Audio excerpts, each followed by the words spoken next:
মা আমাকে জড়িয়ে ধরে হাউমাউ করে কান্না করে উঠতেছিল, বাবা তোমার যাওয়া দরকার নাই, আমার একটা ছেলেকে হারিয়েছি, তোমাকে হারালে আমি আর বাঁচবো না।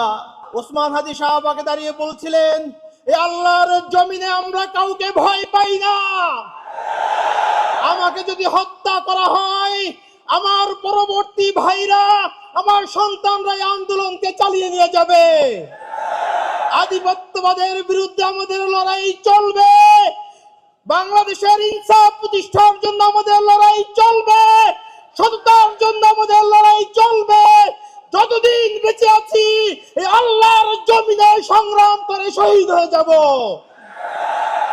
আমি আর কাঁদতে চাই না, পরিবারের দিকে তাকিয়ে আমার ছোট বোন ভাইদের আহাজারি আর দেখতে চাই না।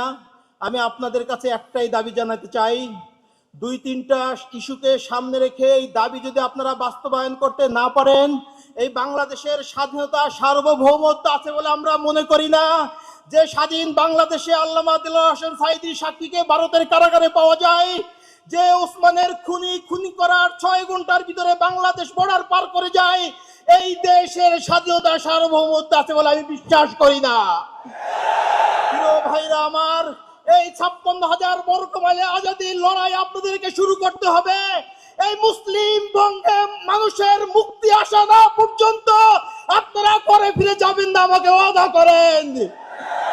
ভাইরা আমার, বিগত 16 বছর ফ্যাসিস্টদের কারণে মানুষের বাক স্বাধীনতা নষ্ট হয়েছে, মানুষের মৌলিক অধিকার নষ্ট হয়েছে, মানুষের জীবনের কোনো নিরাপত্তা নাই। আমরা ঠিক সেই আশঙ্কাই করতেছি, আবার সেই ভয়ের রাজ্যে বসবাস করার দিকে যাচ্ছি। আমাদেরকে মানুষ ভয় দেখাচ্ছে, সামনে নির্বাচন, তোমরা এই খুনের দাবি তুলিও না, এদেশে আবার কোন সরকার ক্ষমতায় আসবে, তারা তোমাদেরকে কথা বলতে দিবে না। আমি আপনাদের কাছে বলতে চাই, কোন সরকার ক্ষমতায় আসবে কি আসবে না সেই সিদ্ধান্ত জনগণ নিবে।